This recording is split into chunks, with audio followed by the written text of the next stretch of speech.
Muchísimas gracias por darme paso. Podéis ir poniéndome las diapositivas que he ido subiendo.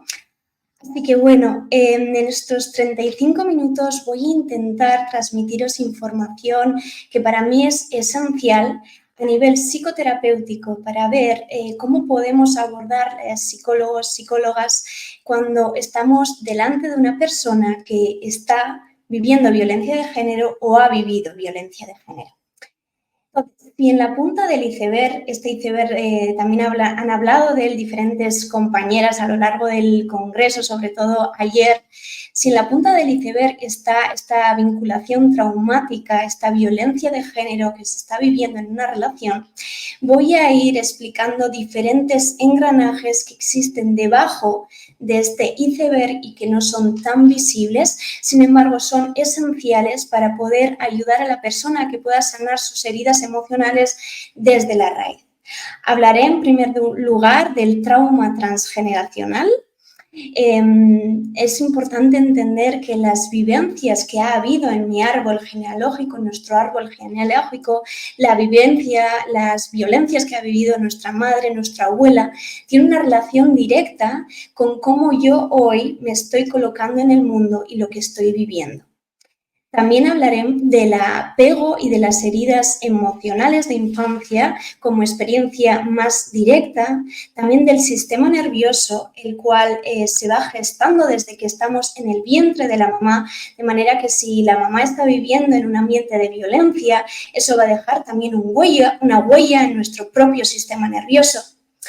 Hablaré también de las lealtades inconscientes como hijas, como hijos respecto a nuestras figuras de apego y cómo esto tiene un efecto importante, así como la fantasía infantil que se genera en la infancia y que va a tener un efecto importante en el presente, cuando yo espero que el otro va a cambiar y eso me hace perpetuar esta situación de violencia. Entonces, voy a empezar con el trauma transgeneracional. ¿Cuántas veces nos hemos dado cuenta nosotras mismas o lo vemos en nuestros pacientes que estamos repitiendo diferentes patrones? Por ejemplo, hacer lo mismo que le ocurría a mi abuela, a mi madre o a mi padre, ¿no?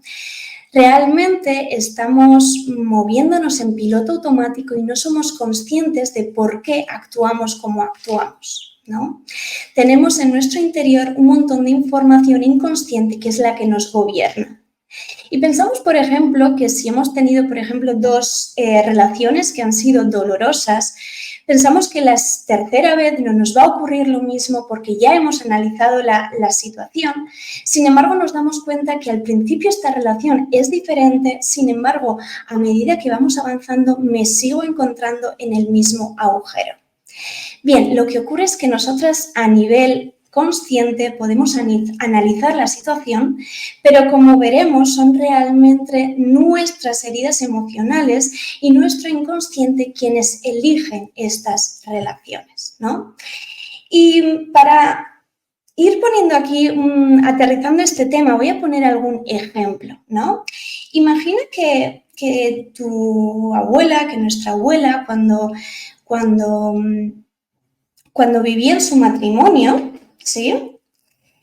Ya vivía una relación traumática, de manera que cuando tiene ella su primera hija, su primer hijo, siente que ya no puede decir no a esta violencia y ya se queda ahí, siente que ya con esta primera hija ya se queda encarcelada, que ya no puede salir de ahí, de manera que esta abuela ya va sintiendo esta vivencia, ¿no? ¿Qué ocurre? Que lo que nos damos cuenta es que en todo lo que son el árbol generacional existe una memoria colectiva, que es una memoria que no significa, no hace referencia a lo que yo misma he vivido en primera persona, sino incluye a mi clan, incluye a mi árbol genealógico, ¿no? Esta memoria colectiva está ahí presente y nos está avisando de posibles peligros. El inconsciente está grabando constantemente experiencias traumáticas, ¿sí? El inconsciente tiene esta función muy práctica que es graba situaciones traumáticas para avisar a nuestra parte consciente de posibles peligros. también lo hace para avisarnos de asuntos que puedan ser positivos para nosotros, pero sabemos que el trauma se queda registrado en una región cerebral que es la amígdala y está especialmente preparado para registrar las memorias que pueden ser dolorosas para nosotros, ¿no?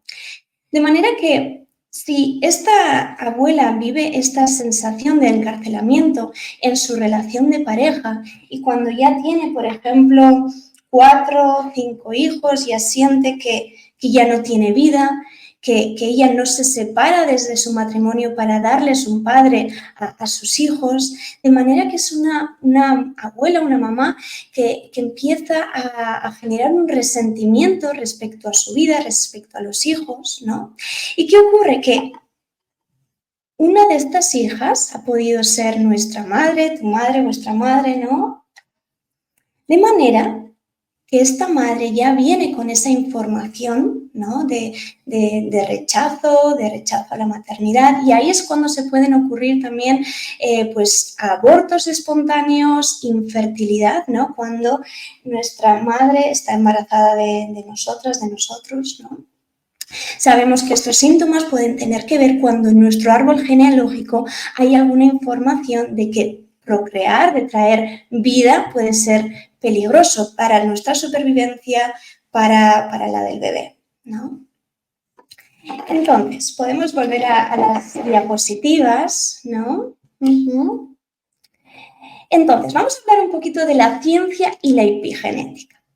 La epigenética investiga cómo, además de heredar el color de los ojos, del pelo, de la piel de nuestros ancestros, también heredamos emociones, creencias, miedos, ¿no?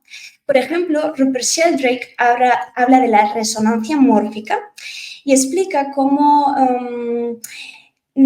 cada especie de animal, por ejemplo, una especie específica de monos, tiene su propia memoria colectiva. También lo mismo con cierta especie de elefantes, también con los seres humanos. Y si vamos dentro de cada familia, de cada clan, de cada especie, cada familia también tendría su propia información inconsciente, ¿sí?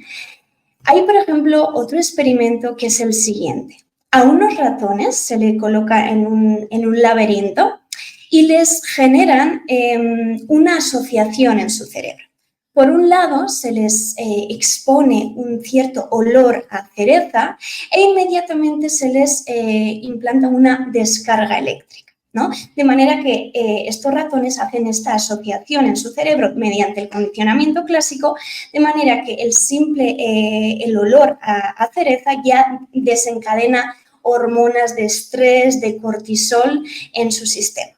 Lo interesante aquí es que la segunda y la tercera generación de estos ratones, aun y cuando habían sido apartados de esta primera generación, resulta que cuando también les muestran este olor a cereza, también generan hormonas de estrés, de cortisol, ¿no? Entonces ya vemos cómo las experiencias no directas, ¿no? Tienen ya un efecto en nosotras, en nosotros, ¿no? Realmente vemos el mundo a través de los ojos de nuestros ancestros, sin darnos cuenta, ¿no? De manera que si en mi árbol genealógico han habido, por ejemplo, dificultades económicas, yo voy a tener ese foco, ¿no? Y así con todo. Bien. Vamos a ver la resonancia ahora entre los árboles genealógicos. Cuando nosotros tenemos esta información inconsciente en nuestro interior, atraemos a cierto tipo de personas que resuenan con nuestra propia herida, ¿no? Os habéis podido dar cuenta que igual podemos estar repitiendo diferentes patrones, ya sea pues siempre me vinculo con hombres que son alcohólicos o con hombres que son violentos o que no me tratan bien o hombres que son como niños, ¿no? Lo que aquí vemos es que además de atraer cierto tipo de personas a mi vida, realmente los árboles generacionales se están atrayendo entre sí. Es decir, las heridas se atraen entre sí, ¿no? Y aquí voy a poner otro ejemplo para que vayamos entendiendo un poquito todo esto, ¿no? Por ejemplo, este es un chico, ¿sí?, que ha tenido un padre que había trabajado mucho y en ese no estar disponible había generado una herida de abandono en su hijo, ¿sí?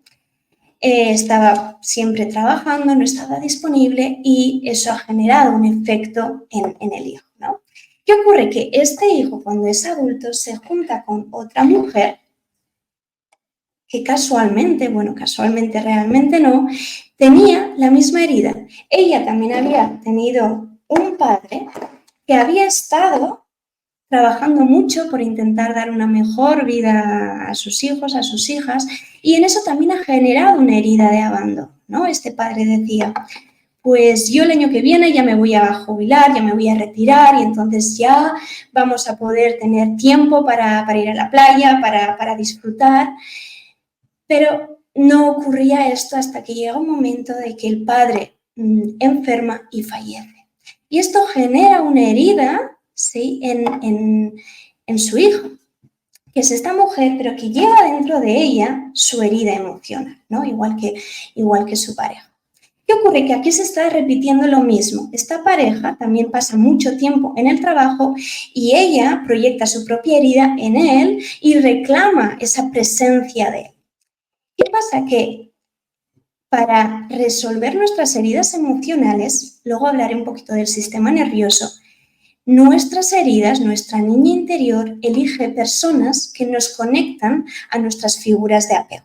Es posible que esta persona tenga a su disposición igual hombres que estén más disponibles para ella, sin embargo, su niña interior va a decir, no, este no nos interesa, ¿sí? Y voy a conectar con esta persona, ¿sí? Bueno, con las diapositivas. ¿Qué más? Entonces, lo que hemos visto es que en esta memoria colectiva, cuando en nuestro árbol genealógico ha habido esta violencia de género, podemos recibir este legado, estas creencias, como son, uno, la normalización de la violencia, ¿sí? Cuando en nuestra historia familiar la violencia ha sido una característica común. Dos, la subordinación de la mujer, esta creencia de que las mujeres deben de ser obedientes o sumisas a los hombres. La responsabilización de la víctima, cuando yo siento que si él es violento conmigo es mi culpa, ¿no? Porque yo no he sido suficiente o porque yo no hago las cosas bien o porque a él ha estallado y es por mi culpa, ¿no? Así como la desvalorización personal, ¿no? Estos también son sensaciones, emociones que pueden ser heredadas, ¿no? Así como el miedo a la intervención, el secreto. Esto es algo importante, ¿no? Esto que nos hemos comido con patatas de que los trapos sucios se quedan en casa, ¿no? Y que eso es algo que no hay que contar, ¿no? También puede ser por el miedo a las represalias, por miedo a la culpa, a la vergüenza, ¿no? Así como la perpetuación del ciclo de la violencia. Entonces, me viene aquí, por ejemplo, una paciente que ya vivía violencia de género, violencia psicológica por su marido, y cada vez que su marido llegaba a casa, él le gritaba porque la comida no estaba suficientemente rica, porque la casa no estaba suficientemente limpia, ¿no? Y mi paciente, en un momento que ya estaba sufriendo muchísimo, en un momento dado ya está ahí y le cuenta a su madre, mire, esto es lo que me está ocurriendo. Y su madre lo que le contesta es, hija, yo te voy a ayudar y te voy a enseñar cómo limpiar mejor, cómo hacer la comida mejor, para que así tu marido no tenga que enfadarse contigo, ¿no? Entonces ya veis cómo, claro, estamos constatando esta información con las personas que tienen la propia información de nuestro árbol genealógico, ¿no? Cuando mamá nos dice esto, nos lo está diciendo desde el amor, desde su propia vivencia, desde lo que a ella le ayudó, porque igual efectivamente callarse a ella le había protegido de mayor violencia todavía. Bien, la repetición de patrones por identificación y lealtades inconscientes. Voy a hablar un poquito de esto, ¿sí? Si como hijas, como hijos, hemos vivido en un sistema familiar, ¿no? Donde en un polo tenemos un padre que es agresivo, autoritario, está en el patrón de la violencia, del narcisismo. Tenemos en el otro opuesto a una mamá que está en el lado de la sumisión, de no pongo límites, de la complacencia, de la inferioridad, ¿no? ¿Qué pasa? Que nosotros como hijos, si han habido aquí una niña y un niño, cuando tengo como referentes dos polos tan dispares para nuestra identidad, para nuestra sensación de apego, necesito generar una referencia en mi cabeza de quién es el bueno y quién es el malo. De manera que es muy probable que uno de los hijos se identifique con papá, ¿no? Incluso puede agredir a su hermana o a la madre, ¿no? Haciendo por imitación lo que hace papá. Y es muy probable también que una de las hermanas se identifique con mamá, incluso intenta proteger a mamá de esta violencia, de que esto ya supone una parentalización, ¿no? De manera que esto es importante entender que hay una manera inconsciente de que cuando ella es adulta, una manera inconsciente de honrar a mamá es colocándome en su propio lugar. Entonces es probable que yo también me junte con una persona que también me humilla, me desvaloriza, ¿sí? Bien, volvemos a las diapositivas. Entonces, a nivel psicoterapéutico, ¿sí? Es importante cuando hacemos este trabajo entender que en realidad papá y mamá venían por una historia compartida, ¿sí? Cada uno tenía sus propias heridas emocionales, ¿no? Y que se juntaron en esta vinculación, ¿sí? En el polo de la agresividad es necesario incluir esta energía más femenina y cuando estamos en no pongo límites también es necesario incluir esa agresividad. Sí, uno de los trabajos que tendremos que hacer con las mujeres que son víctimas de violencia de género va a ser que puedan reconectar con su agresividad interior, ¿vale? Que esto lo tenemos a veces como muy tachado, la agresividad es mala, por supuesto que es mala cuando es en exceso, pero también estoy en desequilibrio cuando yo tacho completamente mi agresividad. Entonces, no pongo nunca límites, no me hago respetar, ¿sí? Bien, ¿qué más? Vamos a hablar un poquito, hemos visto cómo todas las cargas que tenemos a nivel transgeneracional. Vamos a ir viendo un poquito... vale, aquí me he olvidado de... bueno, luego lo comento. Vamos a ir un poquito a trabajar con el apego, ¿vale? El apego es algo esencial, ¿no? Es esta vinculación que generamos con nuestras figuras primarias, el cual nos lleva, es esta mochila emocional que nos llevamos durante el resto de la vida, ¿no? Es este mapa de las relaciones. Entonces, más allá de todo lo que me imagino que todos sabremos de apego y de la importancia que tiene esto, voy a hablar sobre un esquema básico de heridas y protectores que utilizo mucho en consulta. Si en este diagrama que veis ahí en pantalla, esto sería lo que es el diagrama de quesos de una persona, todos tenemos una parte sana. ¿Vale? Una parte que te miro a los ojos, deseo que te vaya bien, estoy feliz por ti, yo también me respeto a mí misma, pero al mismo tiempo todos tenemos una parte herida, ¿vale? Cuando yo me he sentido pequeña, cuando yo me he sentido humillada, cuando me han ridiculizado, cuando han sido agresivos conmigo, cuando han sido muy exigentes con mis errores, y ante esta herida aparece la parte estratégica, ¿vale? Que es una parte que intenta protegerme de esta herida. Puede ser una parte agresiva, puede ser una parte que no pone límites y así no se enfadan conmigo, puede ser una parte muy complaciente, puede ser una parte que manipula, ¿sí? Y aquí lo importante es entender que, claro, nuestras figuras de apego, nuestros padres, ya vienen con su propio sistema de protección, ¿no? Ya vienen con su propia estructura. De manera que si mi madre, si mi padre, como niñas recibieron una parte muy dura de sus padres, lo que yo hago es rechazarme a mí misma, porque si a mí me rechazaron, yo también me rechazo a mí misma, me doy la espalda, ¿no? Y estoy desde la exigencia, desde la autocrítica, ¿no? ¿Qué ocurre?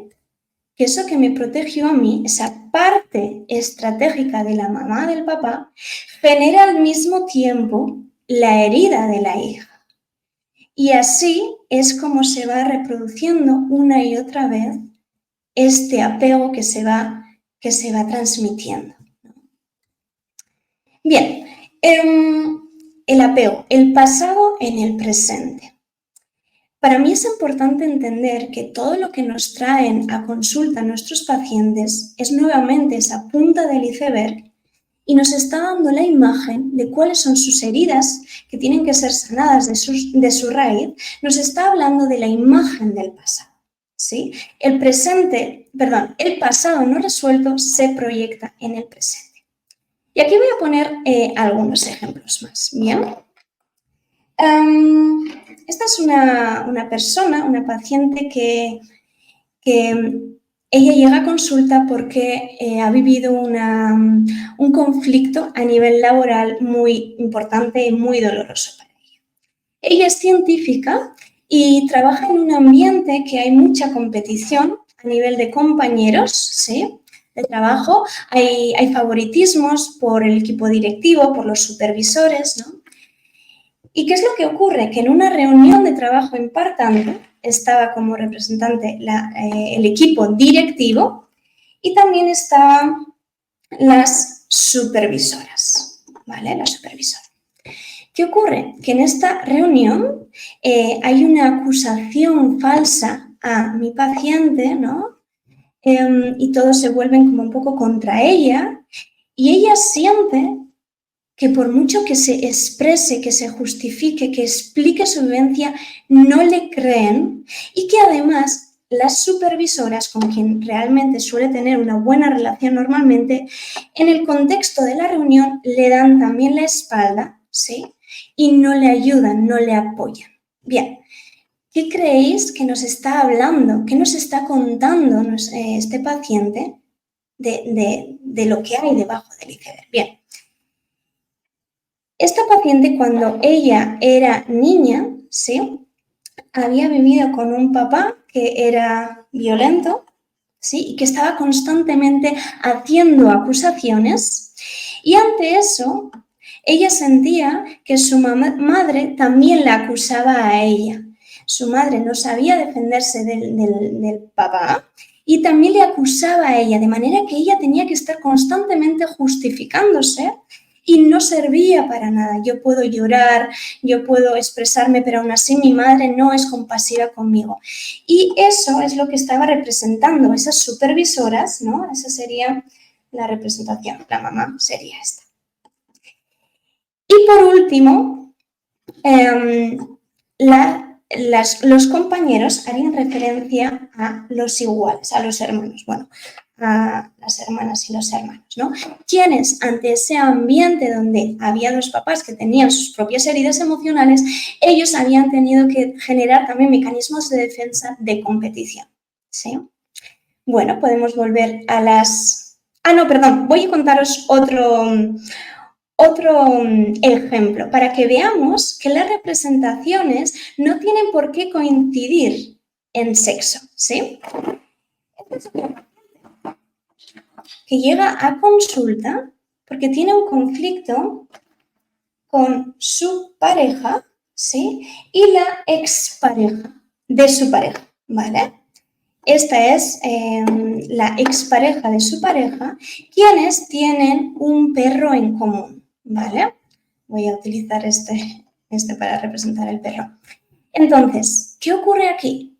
Que mi paciente, cada vez que esta persona que tiene rasgos así como más agresivos aparece en el ambiente, ella tiene ataques de pánico, ¿vale? Ella siente que su pareja no le protege de su expareja, ¿no? Que no se hace respetar, ¿no? En algunas ocasiones ella la ha insultado y ella ha sentido que su pareja no le ha protegido del todo. ¿Bien? ¿De qué nos habla esta segunda situación? Bien, mi paciente cuando era pequeña había vivido nuevamente con un padre que era violento, ¿vale? Que hace representación a la expareja, y su pareja hace referencia a su madre, quien sentía que no ponía límites con el papá y ella tenía que parentalizar a la madre, tenía que proteger a la madre. De manera que esa vinculación la ha llevado a su relación de pareja y mi paciente ha decidido hasta poner un abogado, contratarle un abogado para poder gestionar este conflicto. Si no nos damos cuenta de lo que realmente nos cuenta la paciente, ¿no? Y cuál es su verdadera herida emocional, no va a poder sanarlo desde su raíz, entonces esta vivencia se va a proyectar constantemente. ¿Bien? Volvemos a las diapositivas. Así que, vale, vamos a hablar ahora del apego y del sistema nervioso, los cuales tienen una relación muy estrecha, ¿vale? En relación a cuál es el apego, el propio apego de la madre y del padre, es cómo se va generando el propio apego de la hija, ¿no? Y voy a representar aquí el cerebro humano con estos tres elementos, ¿vale?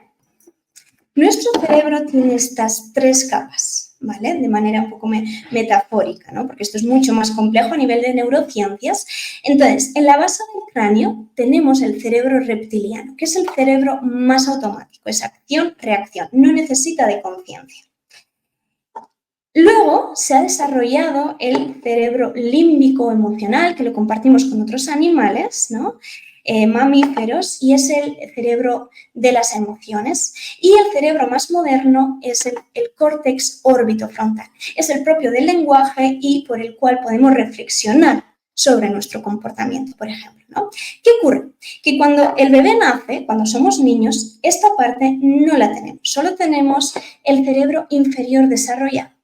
De manera que el bebé, la niña, el niño no puede generar memorias declarativas, memorias conscientes, pero está constantemente recibiendo memorias no declarativas, ¿sí? ¿Y qué ocurre? Que es el córtex orbitofrontal, el hipocampo de la mamá del papá, quienes van a hacer la función de regular este cerebro inferior. ¿Qué ocurre? Que cuando la mamá vive en un contexto de violencia de género, su sistema nervioso está hiperactivado. Y bueno, y el del padre, pues por supuesto que también, ¿no? Entonces, de manera que la mamá, el papá no pueden regular de manera correcta este cerebro superior del bebé, de manera que en base a cómo lo regulen, el cerebro superior se desarrolla de una manera o de otra, con más o menos capacidad de autorregulación. Es más, nosotros que vamos generando estas memorias no declarativas, a medida que el córtex se va desarrollando, buscamos una explicación a nuestro sentir. Y si a mí de pequeña me han castigado, me han humillado o cada vez que lloraba me ridiculizaban, yo genero una narrativa que es soy débil y no debo llorar porque eso es de débiles, ¿sí? De manera que es importante ver que toda la narrativa que nos traen nuestros pacientes está basada en su propia historia, consciente o inconsciente. Bien, haciendo mío el desborde emocional del otro. Durante este congreso muchas personas hablaban un poquito de esto, de cuando como víctimas de violencia de género me siento responsable de la respuesta emocional del otro. Esto es algo importante entender, que esto es algo que lo vamos a recoger desde que somos pequeños, cuando tenemos un papá y una mamá que ellos están heridos, tienen una herida bajo el brazo, ¿no? Y si yo tengo una herida bajo el brazo y alguien me toca, yo reacciono, ¿no? ¿Pero qué me está doliendo? ¿Me está doliendo que me hayan tocado o me está doliendo mi herida? Me está doliendo mi herida. ¿Qué pasa? Que venimos de generaciones que han vivido educación abusiva, patriarcal, la seguimos viviendo, educación abusiva, han habido abusos sexuales, lo siguen habiendo, ¿no? De manera que tenemos papás y mamás que están muy heridos y que muchas veces, como hijos, siendo esos espejos de esas heridas, van a reaccionar. De manera que si vivo además en un ambiente de violencia, desde pequeñita aprendo a estar muy, muy atenta a las caras de los demás, aprendo a que tengo que mantener al otro contento y esto es algo que luego se va a reproducir en mi relación de pareja, ¿sí? El sistema nervioso manda y el sistema nervioso repite lo que conoce. El sistema nervioso es esto de lo que hablaba y cómo se genera este apego y esta regulación a nivel emocional, ¿no? ¿Qué ocurre? Que sabemos que nuestro sistema nervioso repite lo conocido, primero, por la familiaridad, ¿sí? Nuestro sistema nervioso está cableado para la familiaridad, aun y cuando lo familiar sea abusivo, sea doloroso. Cuando encontramos una persona que resuena con nuestro árbol, con nuestras heridas, con nuestra familia, nuestro sistema nervioso genera hormonas de bienestar, de placer, incluso de excitación, ¿no? Que nos hacen sentir que esta persona es adecuada para nosotros, cuando en realidad son reminiscencias del pasado, ¿no? El falso sentimiento de control y de poder, cuando somos niños, no tenemos ningún poder sobre lo que yo vivo y cuando recreamos trauma y cuando elegimos personas inconscientemente que nos recuerdan a nuestras figuras de apego, lo que ocurre es que siento que yo estoy pudiendo vivir esta situación esta vez desde esta sensación de poder, de seguridad, ¿no? Nuestro niño interior busca vinculaciones que se parecen a nuestras figuras de apego para sentir que ahora sí me van a querer, ahora sí me van a valorar, ahora sí que me van a tratar bien, ¿sí? Entonces es esta fantasía infantil de la que os hablo, de que es la que nos va a hacer que estemos ahí enganchados por esta fantasía de que el otro finalmente va a cambiar, me va a querer, ¿vale? Bien, ¿cómo intervenir como terapeutas, como psicólogas, como psicólogos? Bien, para mí entender y poder mirar todo esto desde todos los engranajes que supone debajo del iceberg de lo que es la violencia de género, para mí es esencial poder entender por qué le ocurre lo que le está ocurriendo a la persona que tenemos delante y que ella misma también lo pueda entender y empieza a generar muchos movimientos, ¿vale? Yo esto lo voy evaluando desde la primera sesión, desde cuando vemos el genograma, ¿sí? Primero recojo todos los sufrimientos que le están haciendo, que está viviendo la persona. Dime cómo te hace sentir tu pareja, qué sientes, qué es lo que te falta, dime qué es lo que sientes a nivel también de otras relaciones, ¿no? Y pues te dirá, pues él es a veces victimista, él me manipula. Y cuando vemos la parte familiar, empezaremos a ver que hay una similitud, ¿no? Entonces, con esto ya vemos cómo estamos inconscientemente repitiendo nuestras vinculaciones traumáticas. En tercer lugar, también está el trabajo psicocorporal, ¿sí? Para mí, aunque en comprenderlo a nivel racional es importante, no es suficiente.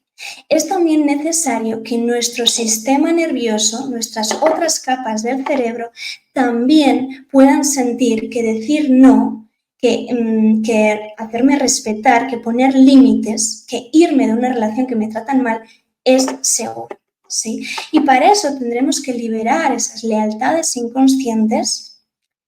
Tenemos que liberar el trauma transgeneracional, que esto lo hacemos de diferentes maneras, desde diferentes modelos, yo lo hago desde IFS, también desde cartas terapéuticas, ¿sí? La actualización de los mecanismos de defensa, que serían nuestras partes protectoras, nuestros mecanismos de defensa, no entienden de tiempo, de manera que necesitamos reactualizarlo, ¿vale? El trabajo con la niña interior, que si hay alguna paciente mía por aquí sabrán lo habrán vivido la importancia que tiene para mí esto. Sabemos a nivel neuronal que esto reestructura las memorias traumáticas, ¿no? Reconectar con la rabia y la autoridad interior, esto va a ser esencial. Y por último, el maternaje, porque resulta que lo que mi abuela no le dio a mi mamá, o mi abuelo no le dio a mi mamá, sí, mi madre no se lo sabe otorgar a ella misma, ese poder, esa tranquilidad, ese autosostén, ese apoyo, de manera que lo que no se saben dar a ellos, nuestras figuras de apego, no nos lo saben dar a nosotras, ¿sí? Y esto es lo que nos va a hacer seguir buscándolo fuera. Y cuando estamos muy necesitadas de amor, ¿qué pasa?